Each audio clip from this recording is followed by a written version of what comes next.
Notte folle a Treviso, scorribanda con l'auto da parte di un 25enne senza patente già noto alle forze dell'ordine che finisce con lo schiantarsi in Piazza dei Signori, rabbia in città, poteva ammazzare qualcuno, il sindaco chiederemo i danni.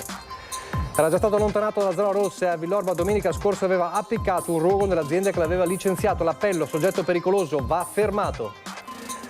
Venerdì della scorsa settimana era stato travolto da un SUV mentre attraversava la strada a Ponte di Piave, morto ieri dopo 6 giorni di agonia il 68enne Ettore Parisi. Folla commossa in Duomo Montebelluna per i funerali di Paolo Gaio, il 61enne è morto nel tragico schianto in moto a Borgo Valbelluna, un corteo di amici bikers ha scortato la bara. Per rubare manda in frantumi i finestrini di 4 auto posteggiate a Montebelluna, l'autore del raid, un 30enne marocchino inseguito arrestato dai carabinieri. Il Veneto rischia di fermarsi, il mondo dell'autotrasporto lancia un out-out senza precedenti al governo attivando la procedura del fermo, oltre 5.000 le ditte di trasporto in regione, 1.500 nella Marca. L'Ulls 2 attiva il canale WhatsApp per fornire informazioni ai cittadini e ai dipendenti dell'azienda in tempo reale sulle novità e per conoscere i percorsi di accesso ai servizi sanitari. Varato il nuovo anno scolastico in Veneto, prima campanella il 10 settembre, tornano le giornate dello sport e il 22 marzo giornata dedicata all'educazione e alla legalità. Mattinata speciale nel cuore di Treviso con l'osteria La Gigia che ha accolto i ragazzi della cooperativa Fattibilimo di Mogliano, con loro il coro Stella Alpina. Il 25 aprile torna la tradizionale manifestazione di trail running e outdoor che attira migliaia di appassionati, la Due Rocche Asolo Prosecco Trail. Telespettatori di Antena 3, buonasera e ben ritrovati il telegiornale di Treviso. La cronaca dunque in primo piano per raccontare la notte folle a Treviso con un 25enne già noto alle forze dell'ordine che va a sbattere con l'auto del padre. Il giovane è senza patente contro la fioriera di Piazza dei Signori dopo una scorribanda molto pericolosa in centro città. Era stato da poco allontanato dalla zona rossa, sempre a Treviso, aveva anche appiccato un incendio a Villorba. Chiederemo i danni, dice il sindaco di Treviso Mario Conte. Da Fratelli d'Italia si parla di una tragedia sfiorata. Se non ci fosse stata la fioriera e ci fosse stata un gruppo di amici, ci fosse stata una coppia o qualsiasi persona, a quest'ora staremo piangendo il morto, staremo parlando di una strage che per fortuna non è avvenuta.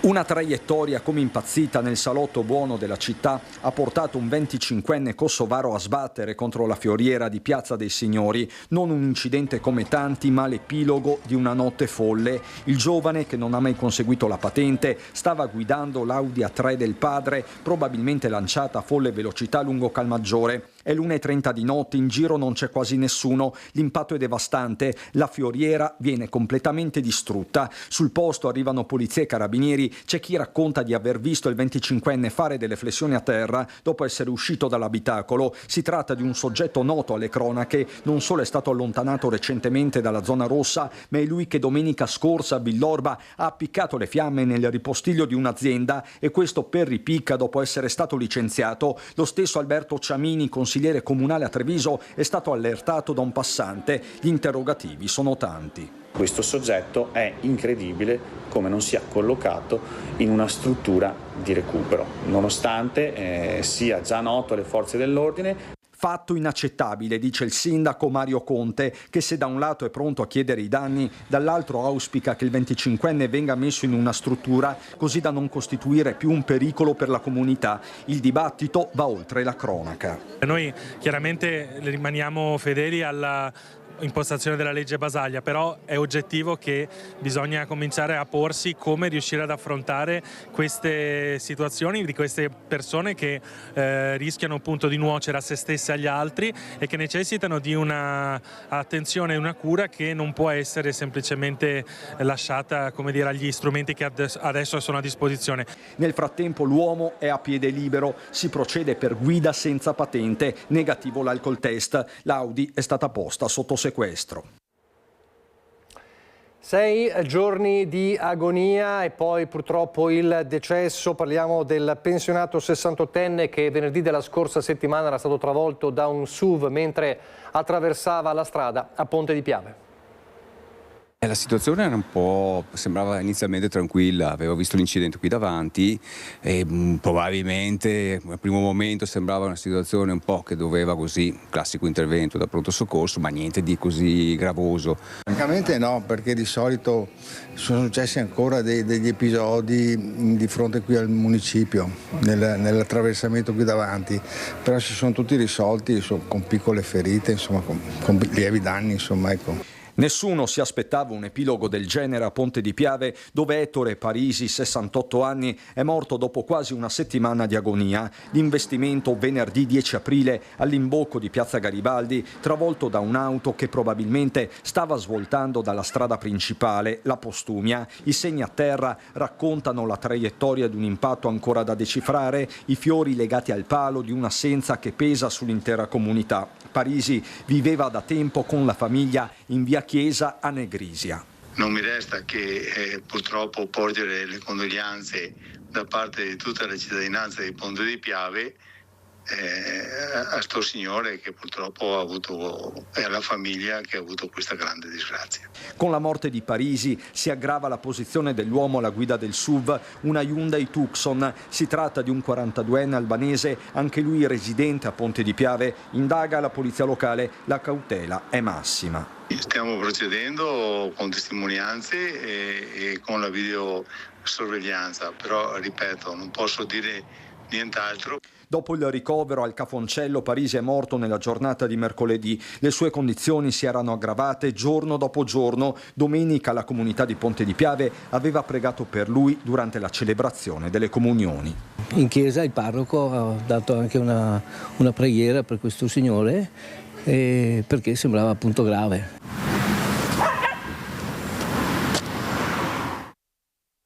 Un'altra tragedia della strada è quella che ha visto perdere la vita a Borgo Valbelluna Paolo Gaio in sella alla sua moto questa mattina in Duomo a Montebelluna, i funerali.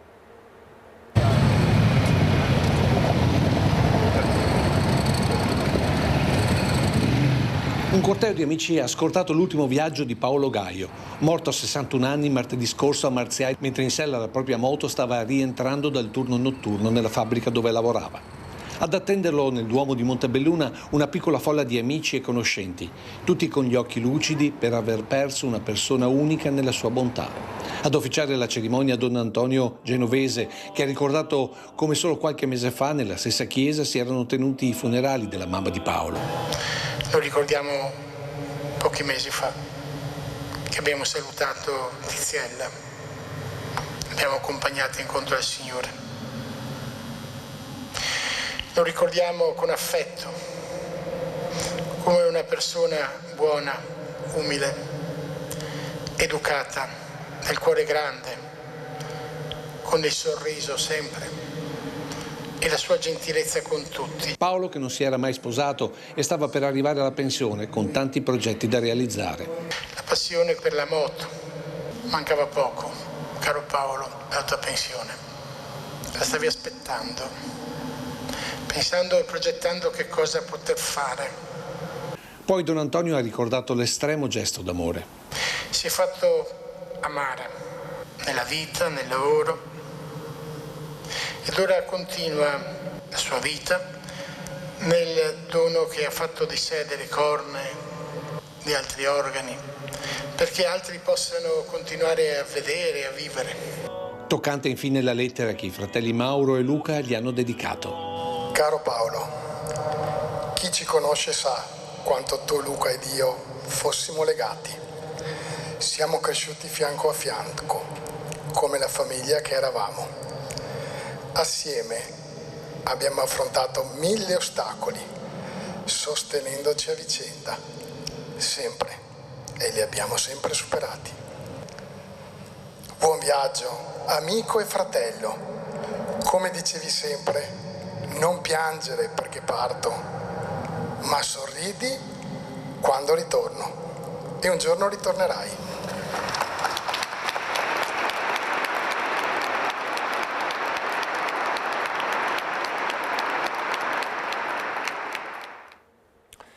E E sempre a Montebelluna, ma nella notte, l'azione, il raid di un trentenne marocchino senza fissa dimora che per rubare nelle auto in sosta ha mandato in frantumi i finestrini di 4 vetture, è stato inseguito e arrestato dai carabinieri.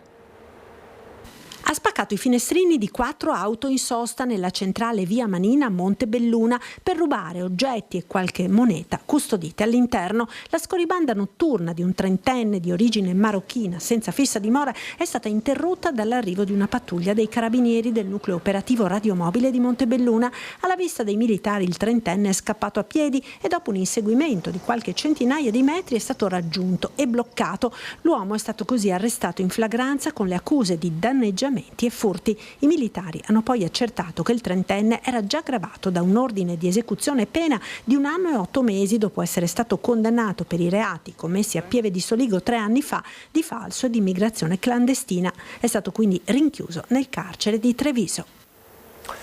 Forse a causa di una disattenzione oppure di un malore ha improvvisamente perso il controllo del piccolo mezzo escavatore, un piccolo trattore con cui avrebbe dovuto eseguire dei lavori in un terreno di sua proprietà a Volpago del Montello. Il mezzo si è rovesciato su un fianco e chi si trovava alla guida, un 62enne della zona, è rimasto con la gamba destra intrappolata e schiacciata sotto il peso del veicolo. L'incidente questa mattina.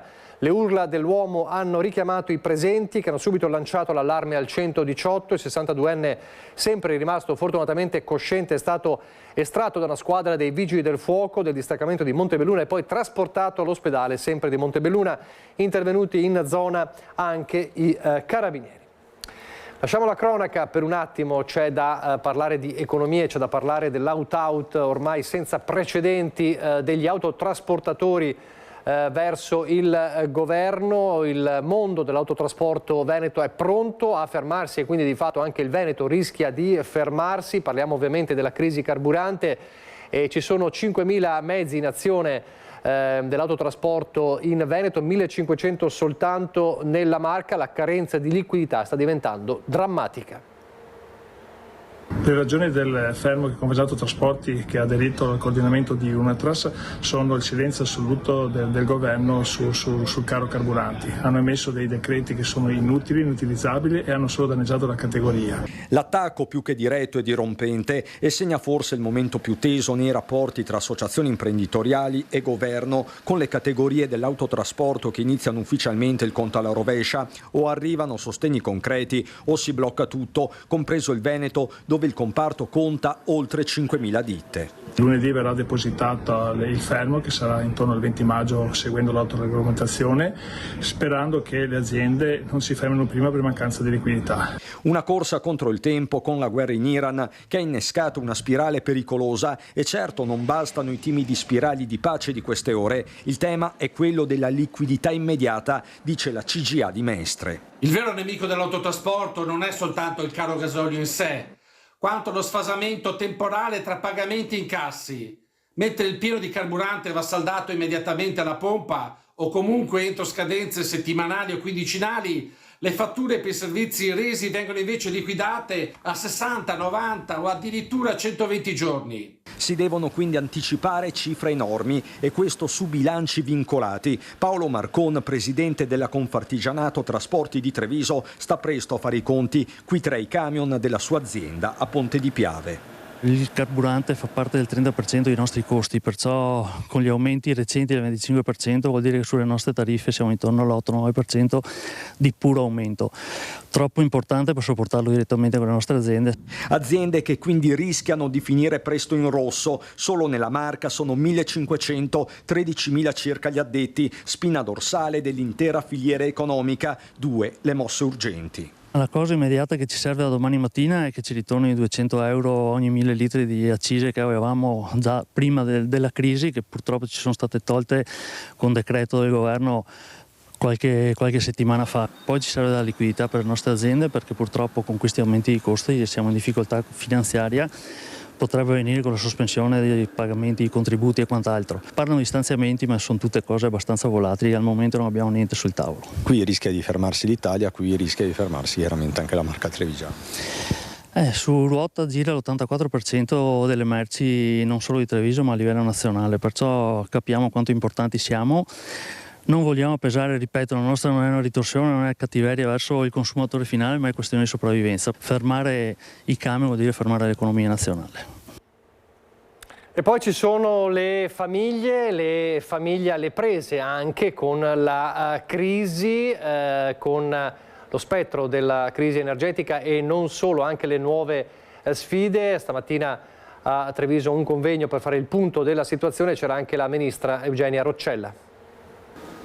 Denatalità, invecchiamento, perdita di potere d'acquisto e crescenti difficoltà economiche. Le famiglie sono messe a dura prova nel mondo d'oggi e allo stato di salute delle famiglie è stato dedicato il convegno organizzato dal Centro della Famiglia di Treviso alla presenza della ministra Eugenia Roccella. Naturalmente c'è molto da fare perché la famiglia è stata trascurata per decenni. Il nostro era il paese famoso per la mamma italiana, la famiglia italiana, ma in realtà non c'era stata nessuna politica per la famiglia. In realtà abbiamo cominciato noi e anche l'assegno unico, che però è stato ed è ancora in procedura di infrazione europea. Speriamo di riuscire a difenderlo e quindi poi ad aumentarlo. Abbiamo aumentato per adesso attraverso il bonus, quindi abbiamo aumentato anche attraverso il bonus nuovi nati, quindi i trasferimenti diretti alle famiglie, cioè i soldi in tasca alle famiglie, che erano quelli dell'assegno unico ma anche quelli del bonus.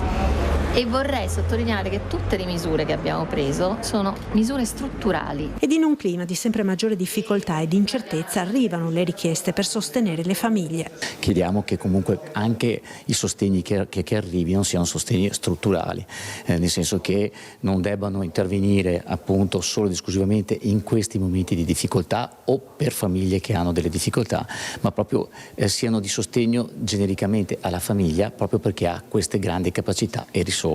La nostra società civile ha bisogno delle famiglie per potersi risollevare e quindi anche in questi momenti in cui si manifestano queste difficoltà è necessario cercare di sostenerle.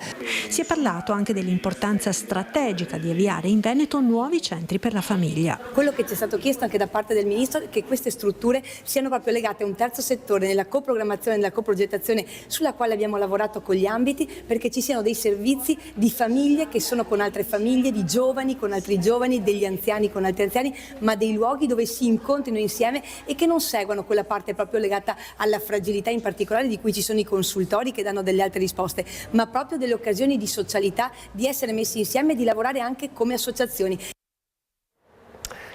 E poi c'è la politica, c'era anche il Carroccio trevigiano in questa giornata a Milano, la manifestazione con i patrioti e non sono mancate le tensioni anche con i centri sociali.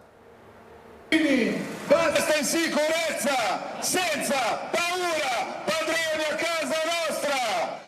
È questo lo slogan che più di ogni altro ha segnato la mobilitazione leghista di Milano, con il leader Matteo Salvini che sul palco ha abbracciato non solo idealmente i leader della destra ed estrema destra europea, chiedendo di sospendere le regole del patto di stabilità e permettere di usare i soldi degli italiani per aiutare gli italiani in difficoltà. Sullo sfondo la crisi energetica, con Salvini che chiede anche la sospensione delle sanzioni sul gas russo, come hanno fatto in queste ore gli Stati Uniti. Appello destinato a creare tensioni con gli alleati di governo. È freschissimo del resto il bilaterale a Roma tra la premier Meloni e il presidente ucraino Zelensky. E a proposito di tensioni, non sono mancate quelle tra polizia e manifestanti di uno dei 3 controcortei in programma, quello dei centri sociali. Lanciati petardi e bottiglie, gli agenti hanno risposto con gli idranti. A Milano folta la delegazione trevigiana guidata dal segretario Dimitri Coin. Ci sono anche l'assessore Paola Roma e il sindaco di Treviso Mario Conte. Nel mirino c'è soprattutto l'Europa. Tira le file il deputato Gianangelo Boff. Questa piazza è piena di persone, di uomini e di donne che sono qui solo a tutelare l'interesse degli italiani, l'interesse dei nostri agricoltori, delle nostre imprese, dei nostri lavoratori, contro queste follie green e queste follie europee che vorrebbero distruggere la nostra nostra industria e mettere alla fame i nostri popoli. Per un'Europa più giusta noi siamo qui in piazza con i patrioti. Boff, sempre più battagliero a Tarso, comune di cui è sindaco, è pronta la targa per intitolare e dedicare la piazza alle vittime degli errori giudiziari. Vita rovinata a 32.000 persone dal 1991. Questo è un monito per una giustizia più attenta e umana, dice il deputato. Per la Lega le elezioni 2027 sono ormai alle porte. Le vinciamo, ha assicurato Salvini in Piazza Duomo. Il clima è già elettorale. Senza paura, padroni a casa nostra, basta clandestini, basta insicurezza. Prima delle elezioni del 2027 però ci sono le elezioni amministrative, le comunali fra poco più di un mese anche nella Marca trevigiana. Nella Marca gli occhi sono puntati soprattutto a Castelfranco, 5 gli sfidanti per ora. Tra questi c'è Daniele Manente. Mi candido perché la passione verso l'amministrazione pubblica e il bene comune non è mai venuto meno e perché sono 2 anni che con un gruppo di persone ci troviamo a discutere dei temi della città ed era giusto portare avanti questo progetto perché ci sono persone con entusiasmo che hanno voglia di fare la differenza, che hanno voglia di metterci il loro cuore, il loro cervello e la loro passione per il bene di questa città. Con l'esperienza di amministratore e consigliere comunale alle spalle, oggi Daniele Manente si rimette in gioco candidandosi a sindaco di Castelfranco Veneto e lo fa con un progetto civico. 3 le liste che lo sosterranno alle prossime elezioni del 24 e 25 maggio. Avanti Castelfranco, Cambiamo Castelfranco e Punto d'incontro, prendendo quindi le distanze da partiti e coalizioni tradizionali. Siamo partiti con questo progetto, con un progetto civico che mette davanti le persone. Non abbiamo una collocazione politica perché vogliamo essere liberi dai condizionamenti dei partiti e liberi di poter sviluppare, organizzare e progettare la città fino al 2040. 2 i punti chiave sui quali Manente intende puntare. Partiremo, come ho detto, dalle persone, quindi dall'organigramma comunale. Ci sono tante professionalità da valorizzare e c'è da dare un po' di forza alla macchina comunale che oggi è un po' sottodimensionata. E l'altra cosa è che sempre col tema delle persone noi vogliamo mettere mano a un piano di mobilità sostenibile che permetta sia di rendere sicura la viabilità della città dal punto di vista dell'utilizzo pedonale, delle biciclette e anche delle auto limitando l'inquinamento e sia permettere l'accessibilità alle persone che hanno qualche difficoltà di mobilità, quali possono essere le persone diversamente abili o gli anziani o anche semplicemente i giovani che hanno famiglie, che hanno bambini piccoli e devono muoversi con le carrozzine. Secondo me questo è un piano integrato che servirà a migliorare la viabilità della città e renderla più vivibile. Economia, i soci di Centro Marca Banca hanno approvato all'unanimità il bilancio ed eletto il nuovo consiglio di amministrazione nell'ultimo triennio, destinati al territorio quasi 5 milioni di euro.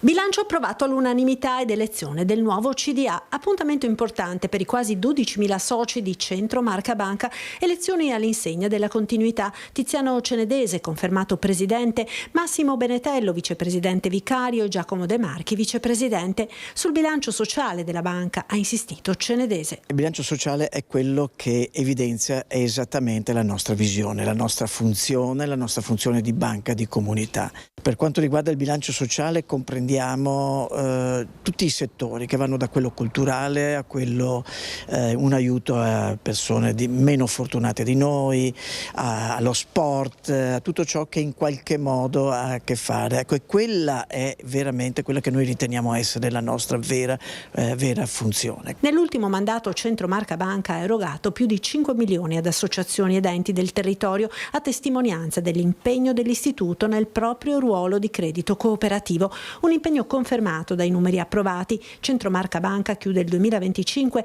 con un utile netto di oltre 27 milioni di euro. Rappresentata da chi deposita i propri risparmi, perché abbiamo una crescita molto significativa della raccolta, 537 milioni nell'arco di questo periodo che non sono solo un numero, ma rappresentano la fiducia che i nostri soci, i nostri clienti, il nostro territorio ripongono in Centro Marca Banca. Una brevissima pausa pubblicitaria, poi ancora tante notizie da Treviso.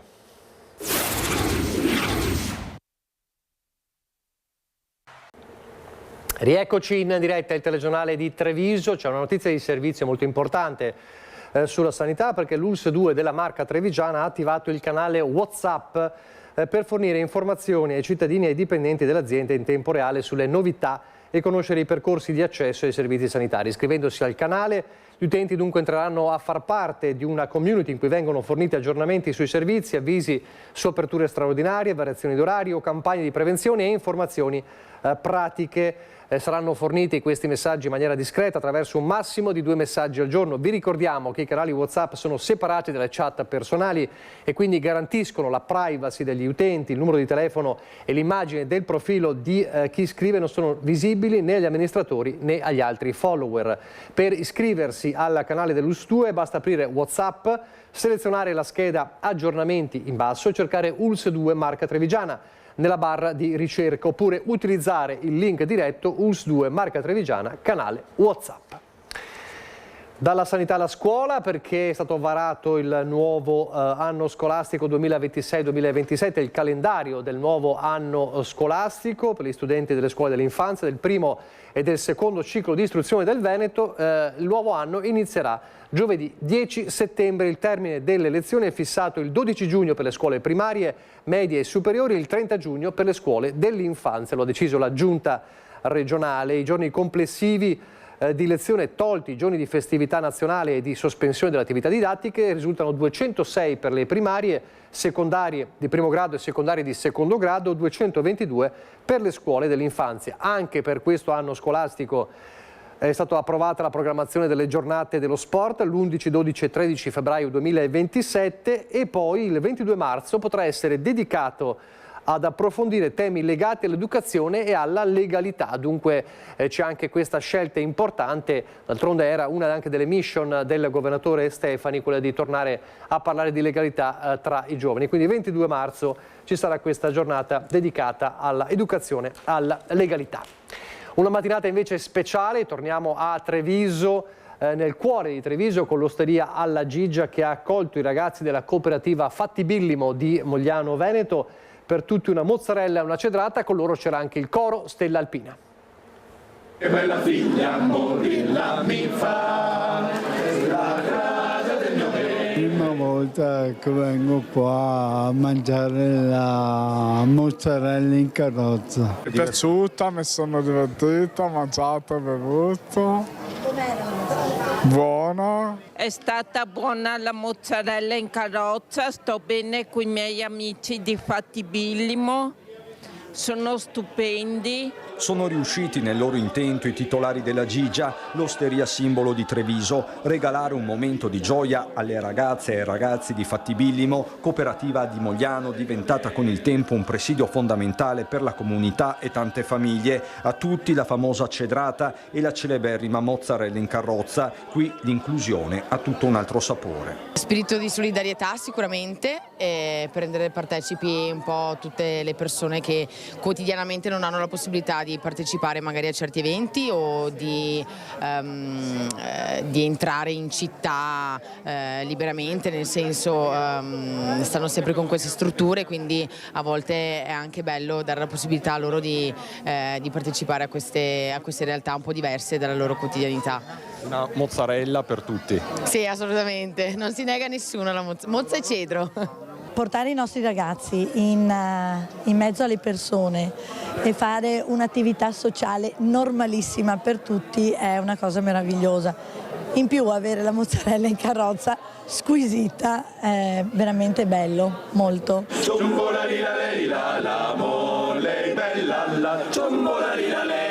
A dare un ulteriore tocco di trevigianità il coro Stella Alpina per una mattinata fatta di piccoli gesti ma indimenticabili. È stato veramente una bella emozione, cantare a Treviso per noi è tanta roba, quando ci sono queste occasioni per questi ragazzi veniamo volentieri, il coro ha risposto pienamente, siamo contenti.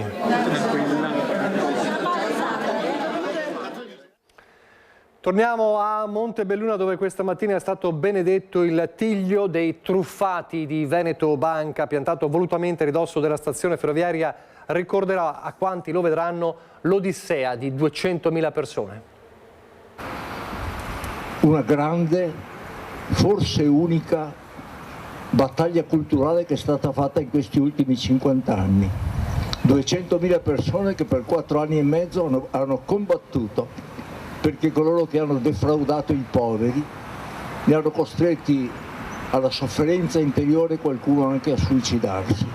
Con queste parole Don Enrico Torta ha ricordato a Montebelluna l'odissea dei correntisti e piccoli investitori di Veneto Banca e l'ha fatto nel giorno della benedizione di un tiglio, simbolo di quella vicenda, e della targa che ricorda Andrea Armand, uno dei legali che si sono battuti perché chi aveva investito nella banca montebellunese non avesse perso proprio tutto nel fallimento delle banche venete. Una vicenda che è diventata un esempio sociale unico nel suo genere. Dimostrando, alla nostra Italia e forse di più, che se le persone rimangono unite come fratelli e lottano, questa lotta può portare dei risultati.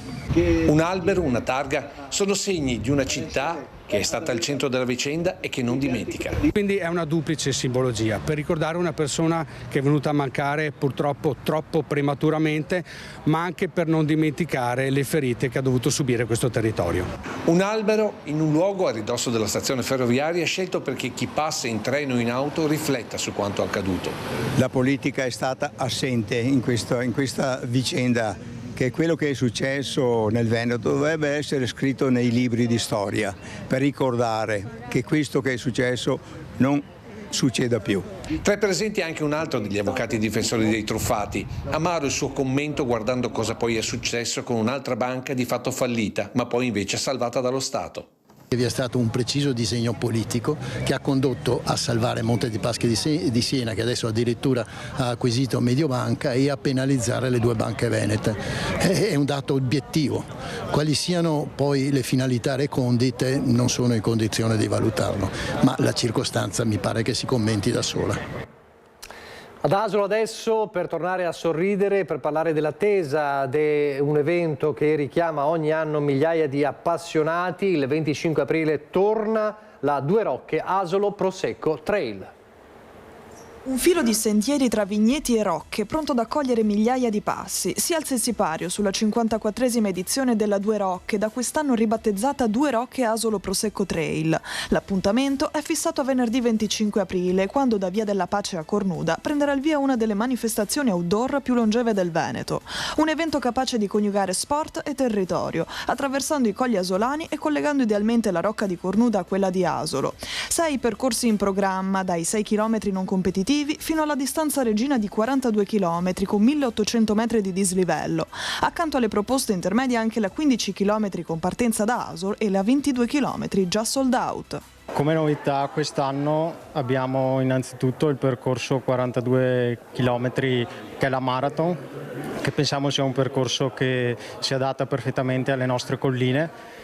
E un'altra importantissima novità di quest'anno è la partnership che abbiamo con il consorzio Asolo Montello, con il presidente Noal, che ha creduto in noi per valorizzare il territorio, il connubio tra territorio e sport, con l'enogastronomia e l'enoturismo. L'evento segna anche una nuova fase grazie alla collaborazione con il Consorzio Vini Asolo Montello, con l'obiettivo di valorizzare un territorio vocato all'enoturismo e alla produzione di eccellenze, come l'Asolo Prosecco Superiore di OCG. Noi abbiamo sposato in maniera molto convinta l'iniziativa della Due Rocche Asolo Prosecco Trail, proprio perché è un evento sportivo sì, ma non solo sportivo. È un evento di comunità, come mi piace chiamarlo, un evento di festa, di presenza nel territorio e quindi di conoscenza da parte di molte famiglie che arrivano qua anche per competere, ma per conoscere le bellezze del nostro territorio. Ricordo che il nostro consorzio tutela 3 denominazioni: l'Asolo Prosecco Superiore di OCG, il Montello DOC di OCG e il Montello Asolo DOC. Insomma,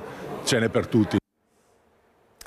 Torniamo a Treviso adesso, è andato alla Polizia Locale di Treviso infatti il primo premio al concorso fotografico CHAC Polizia Locale, promosso nell'ambito del primo convegno della Polizia Locale del Friuli Venezia Giulia tenutosi a Lignano Sabbia d'Oro. La foto vincitrice realizzata dall'agente Francesca Di Nanni negli uffici del nucleo di polizia giudiziaria, l'abbiamo visto poco fa, ritrae un momento particolarmente delicato e significativo dell'attività operativa, il rilievo fotodattiloscopico di un soggetto sottoposto a identificazione. Il premio consiste in una serie di pubblicazioni destinate a supportare l'attività operativa degli agenti e degli ufficiali della Polizia Locale. Quindi complimenti all'agente Francesca Di Nanni per questo suo scatto che ha vinto il premio CHAC Polizia Locale. Sempre a Treviso parliamo di una serie di appuntamenti che riguardano la giornata di domani. Torna domani Borgo Cavour in Fiore, nell'omonimo quartiere di Treviso. Anche quest'anno associazione artigiani e commercianti di Borgo Cavour e Via Canova, presieduta da Vincenzo D'Alzilio, porterà tra Porta Santi 40 e il Duomo 120 espositori, decine di bancarelle con fiori, piante e articoli per il giardinaggio, insieme a curiosità, oggetti di artigianato e creatività. Immancabile anche la Fiera Motori in Viale Dalviano, a cui parteciperanno quasi 20 concessionari d'auto e moto del territorio. Appuntamento dunque domani dall'alba al tramonto con Borgo Cavour in Fiore, che costituisce uno degli eventi principali dell'anno insieme all'autunno in Borgo e al Natale. Ma domani anche c'è un altro appuntamento al Parco dello Storga per tutta la giornata. Il parco sarà animato dalle associazioni che lo vivono ogni giorno. Le associazioni che vivono all'interno del Parco della Storga hanno deciso di proporre una domenica di apertura alla cittadinanza, in cui ogni associazione racconta le peculiarità che sviluppa e propone all'interno del parco. Una giornata al parco per conoscere lo Storga, un'area di verde urbano tra le più grandi d'Europa, ma ancora poco frequentata, ma soprattutto apprezzata dai cittadini. Per questa domenica le associazioni che hanno sede all'interno del parco hanno organizzato tutta una serie di eventi. Dalle 9:30 fino alle 18 sarà possibile venire al parco in totale libertà e incontrare le associazioni che proporranno a chi viene in visita delle esperienze che a tema, diciamo, specifico della propria associazione. Quindi ci sarà il gruppo micologico, ci sarà il gruppo Gote Treviso assieme alla Venta, il gruppo folcloristico di Treviso e la cooperativa Comunica, che propone laboratori per i ragazzi. Contornato da questo ci saranno delle passeggiate, una la mattina, una al pomeriggio, accompagnati appunto da degli esperti, per conoscere il Parco della Storga, che sebbene sia un bosco urbano molto importante, non è così conosciuto da chi abita a Treviso. Tante le curiosità legate al parco, ma non solo. Una esposizione esterna per la gente che vuole vedere funghi. Avremo una visita guidata per erbe ed alberi spontanei alle ore 11 con Rai Cararetto, che oltre ad essere micologo è veramente un esperto botanico. Avremo una proiezione costante e continua dalla mattina di immagini, diciamo così, romantiche di funghi, nel senso elaborate da un esperto fotografo, interrotto solamente da 2 lezioni alle 10:30 e alle 14:30 degli ispettori micologi, e questa lezione offre sicuramente delle sorprese dal punto di vista conoscitivo. Infine, accanto alla conoscenza della natura ci sarà anche quella legata alle nostre radici. La mattina dalle 9:30 alle 12 e anche il pomeriggio dalle 15 alle 18:30 delle visite guidate al museo etnografico, e sarà disponibile fuori nel prato dei giochi di una volta, e dalle 15 alle 18:30 ci sarà anche il collettivo Porte Aperte, che farà della musica folk per ballare tutti quanti insieme. E poi un pomodoro per la ricerca, l'iniziativa della Fondazione Veronesi anche a Treviso, l'appello delle volontarie in Piazza dei Signori, volontari che saranno presenti anche domani con il loro banchetto per tutta la giornata. Con quale spirito siete in piazza in questi 2 giorni? Allora, siamo qui con uno spirito che ci accompagna dal 2020 con questa iniziativa, una volta all'anno. Siamo fieri di questa cosa perché ci sentiamo di dare il nostro piccolo contributo a un'attività molto importante per tutti noi. Mi sento di lanciare l'appello: veniteci ad aiutare, donate per la ricerca, perché purtroppo i tumori ce ne sono sempre di più, però grazie alla ricerca di un po' tutti in tutta Italia stiamo migliorando. Quindi abbiamo bisogno anche di qualunque, anche un piccolo contributo, ma ci serve per mandare avanti ed aiutare la ricerca. Adesso andiamo nel Bellunese.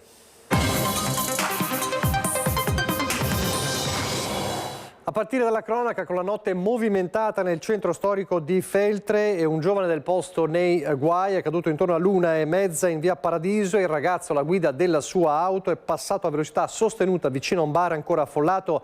Gli avventori lo hanno insultato e lui, sentendo gli improperi, si è fermato dando vita a un diverbio. Subito è risalito in macchina e ripartendo ha investito una donna di 45 anni e fatto cadere un uomo di 54, entrambi residenti a Feltre, per poi allontanarsi. I 2 feriti sono stati soccorsi e trasportati in ospedale con traumi di media gravità.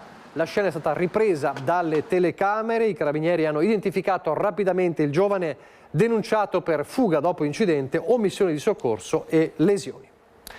Abbiamo visto l'out-out e il fermo degli autotrasportatori, quindi il tir per il caro carburante. Ci sono tanti settori, lo sappiamo, in crisi per la guerra in Iran, tra questi gli agenti di commercio. Oltre 700 unità operative in provincia di Belluno, 27.000 in Veneto, più di 210.000 in Italia. Una pattuglia di agenti di commercio e agenti finanziari importante che muove un'economia e che in questo periodo si trova a un bivio. Prendere o lasciare la professione di una vita condotta in strada, per ufficio o l'automobile, i cui costi a fronte del caro carburante sono diventati insostenibili. È una questione di sopravvivenza, un aumento del 50% dei costi energetici, del gasolio in questa fattispecie, incidono sulla redditività del singolo agente, che non può cambiare il suo contratto e che deve subire ovviamente scelte altrui. Con una lettera inviata al governo, i sindacati degli agenti di commercio unitariamente denunciano una situazione oramai strutturale. I continui aumenti di benzina e gasolio stanno incidendo in modo significativo sui costi del lavoro. È difficile perché insomma non è facile per chi fa 40, 50, 60 mila chilometri all'anno stabilire un parametro per cui star dentro nei costi. Negli ultimi mesi il governo è intervenuto con misure temporanee come la riduzione delle accise, giudicate positive ma insufficienti a compensare i rincari sul lungo periodo. Allo stesso tempo altri comparti hanno beneficiato di strumenti più incisivi, agevolazioni e credito d'imposta. La categoria finora esclusa da analoghi strumenti di sostegno oggi alza la voce. Abbiamo chiesto al governo ovviamente e anche al Presidente della Repubblica di intervenire al pari di altre categorie che operano sulla strada come noi, di intervenire con un credito d'imposta che possa agevolare questa difficoltà che spero sia temporanea. Il credito d'imposta altro non è che un beneficio sulla tassazione e la proposta perciò è chiara: introdurre un credito d'imposta di almeno il 20% sulle spese per il carburante, con procedure di accesso semplici e già sperimentate in altri settori. Secondo i promotori dell'iniziativa si tratta di una misura necessaria per ristabilire equità tra categorie economiche e garantire la sostenibilità di una professione fondamentale per il sistema distributivo del Paese. Se pensa che il 70% del PIL, prodotto interno lordo, è generato dal lavoro degli agenti di commercio, se si fermano loro al pari gli autotrasportatori, noi non mangiamo più. La GDO, la grande distribuzione organizzata, non riceve più gli ordini e quindi non riesce ad andare avanti, quindi c'è tutto un sistema ovviamente per cui chiediamo moltissima attenzione. Ed ora la polemica sulla Polonio Socrepes. Simico e il suo amministratore delegato e commissario di governo hanno operato nel pieno rispetto delle procedure di legge. Inizia così la replica all'esposto presentato alla Corte dei Conti, l'abbiamo raccontato in questi giorni, dalla deputata dell'Alleanza Verdi e Sinistra Luana Zanella. Nella nota si specifica che l'impianto Polonio Socrepes ha superato il vaglio degli enti preposti. Quanto all'affidamento dell'appalto a Graffer, lo stesso è avvenuto a norma di legge, l'affidatario è risultato in possesso dei requisiti generali e speciali. Infine il chiarimento sulla cifra riportata nell'esposto di 35 milioni che, spiega Simico, non trova nessun riscontro tecnico, ma è bene dirlo, nel comunicato della società Infrastrutture Milano Cortina non si rivela a quanto ammonta l'effettivo investimento per la realizzazione dell'opera. A proposito di opera, in questi giorni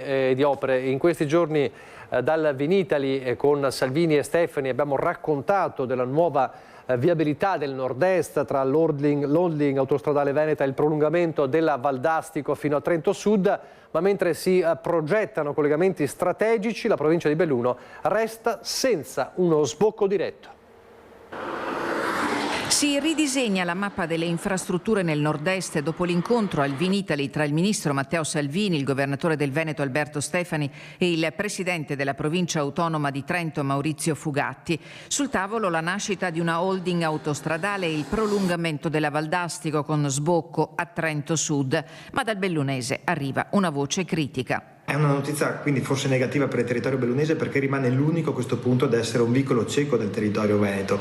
Se ne parla da tantissimo del fatto che non hanno uno sbocco a nord, del fatto che non ci sia uno sbocco verso l'Europa, ma questo ancora oggi è diventato nuovamente un tema assolutamente da discutere, ma soprattutto da cercare di portare avanti, credo. Il nodo resta la marginalità del territorio, nonostante gli investimenti sulla ferrovia e gli interventi legati alle Olimpiadi, come le varianti alla statale Alemagna. La provincia di Belluno continua a non avere un collegamento autostradale diretto, una condizione che pesa sulla mobilità quotidiana di cittadini e imprese, ma anche sul turismo. Credo che anche la prossima consigliatura della provincia debba confrontarsi su questo tema, cercare di creare un confronto costruttivo e concreto con la regione per cercare di portare avanti delle azioni che possono nel tempo riuscire a portare a casa un risultato importante, non soltanto per la parte alta della provincia, ma per tutto il territorio bellunese. Una criticità che si traduce in disagi concreti, tempi di percorrenza più lunghi, difficoltà nei collegamenti con le aree produttive e minore attrattività del territorio.